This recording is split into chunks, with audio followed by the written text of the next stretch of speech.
2 April 2025 পৃথিবীর 90টিরও বেশি দেশের উপর ট্যারিফ বসিয়ে সারা বিশ্বের সাথে টেনিস যুদ্ধ শুরু করে দেয় ডোনাল্ড ট্রাম্প। এরপর সকল শেয়ার মার্কেটে ধস নামতে শুরু করে। আনুমানিক $5 ট্রিলিয়ন রীতিমতো গায়েব হয়ে যায়।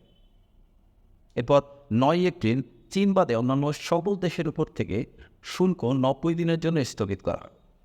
এরপর আবার 12 এপ্রিল মোবাইল ফোন, কম্পিউটারের ক্ষেত্রে নয়া শুল্ক নীতি কার্যকর হচ্ছে না বলে ঘোষণা দেন ট্রাম্প প্রশাসন। আজকের ভিডিওতে আমরা এটাই জানার চেষ্টা করব ট্রাম্প প্রশাসন এই ট্যারিফ যুদ্ধের মাধ্যমে আসলে কী অর্জন করতে যাচ্ছে।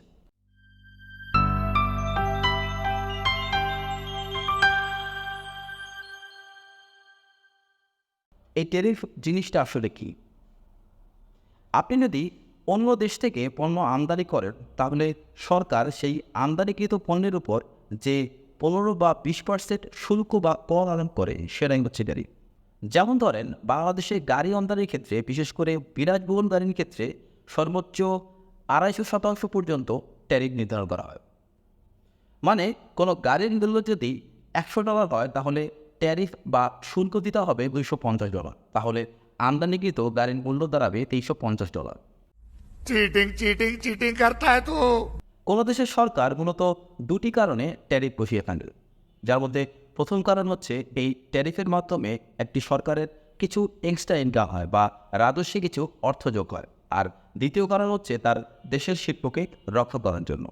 মনে করেন বাংলাদেশে যে পেঁয়াজ উৎপাদন হয় তা তার চাহিদার 80% পূরণ করে, বাকি 20% সরকারকে আমদানি করে চাহিদা পূরণ করতে হয়। এখন সরকারকে দিয়ে এই আমদানি করা পেঁয়াজের উপরে নির্ধারিত শুল্ক না ধরে দেয় তাহলে দেশের যে কৃষক তাদের উপরে চাপ পড়ে যাবে, কারণ 20% অতিরিক্ত যদি আমদানি করা হয় তাহলে আমাদের বাংলাদেশের কৃষকরা ন্যায্য মূল্য পাবে না। তাই নিজের দেশের শিল্প বা উৎপাদনকে সঠিক লেভেলে রাখার জন্য আমদানিকৃত পণ্যের উপরে সরকার বা শুল্ক আরোপ করতে পারেন।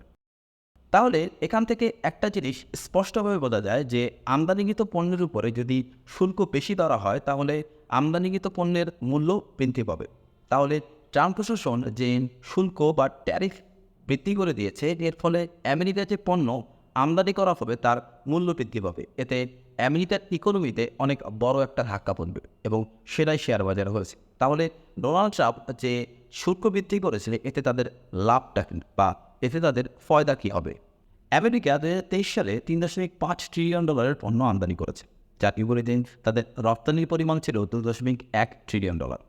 এর মানে হচ্ছে আমেরিকার আমদানি এবং রপ্তানির মধ্যে ঘাটতির পরিমাণ হচ্ছে $1.5 ট্রিলিয়ন। মানে আয়ের থেকে তাদের ব্যয়ের পরিমাণ প্রায় $1.5 ট্রিলিয়ন বেশি। ট্রাম্প প্রশাসনের পক্ষ থেকে বলা হচ্ছে যে বড় বড় আমেরিকান কোম্পানিগুলো তাদের প্রোডাক্ট পৃথিবীর বিভিন্ন দেশে ফ্যাক্টরি দিয়ে সেখান থেকে উৎপাদন করে, এরপর সেই পণ্যগুলো তারা আমেরিকাতে নিয়ে আসে এবং তারপরে আমেরিকাতে বিক্রি করে। তারা তাদের পণ্য উৎপাদনের যে ফ্যাক্টরি সেটা আমেরিকাতে স্থাপন করবে। কিন্তু এটা এত সোজা আর, কারণ আমেরিকার লেবার ল অনেক স্ট্রং। তাদের লেবারদের প্রতি ঘন্টায় $12 থেকে $15 করে বেতন দিতে হয়, যার কারণে উৎপাদন খরচ অনেক বেড়ে যাবে। আর দ্বিতীয় বিষয় হচ্ছে এই ফ্যাক্টরিগুলো যদি আমেরিকাতে শিফট করতে হয় তাতে কমপক্ষে 1.5 থেকে 2 বছর লাগবে তাদের আবার পুনরায় প্রোডাকশনে যেতে। তাহলে ট্রাম্প প্রশাসনের পক্ষ থেকে এত বড় সিদ্ধান্ত কেন না হলো? তারা তো এই বিষয়গুলো খুব ভালোভাবেই জানেন। আসলে উদ্দেশ্যটা একটু ভিন্ন।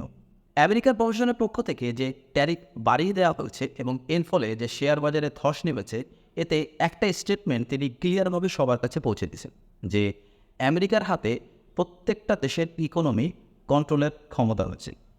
এখন যদি এই ট্যারিফ যুদ্ধের কারণে প্রত্যেকটি দেশ আমেরিকা থেকে যে পণ্য আমদানি করা হয় তার উপর থেকে ট্যারিফ কমিয়ে দেয় বা অর্ধেক করে দেয়, তাহলে আমেরিকা থেকে পণ্য আমদানির পরিমাণ বাড়বে, কারণ অবশ্যই এখানে ট্যারিফ কমিয়ে দিলে আমেরিকার পণ্যের মূল্যও কমে যাবে। যদি আপনাদেরকে একটা ছোট্ট উদাহরণ দিই তাহলে ভালো মতো বুঝতে পারবেন। ধরেন একটি আইফোনের মূল্য আমেরিকাতে $100 এবং সেই আইফোনটি যদি বাংলাদেশে আমদানি করা হয় এবং বাংলাদেশে যদি আইফোনের উপরে 20% শুল্ক নির্ধারণ করা থাকে তাহলে তার আমদানিকৃত মূল্য হবে $120। এখন বাংলাদেশ যদি এই ট্যারিফ যুদ্ধের পর সেই শুল্কের পরিমাণ 20% থেকে 10% করে দেয় তাহলে সেই আমদানিকৃত আইফোনটির মূল্য হবে $110।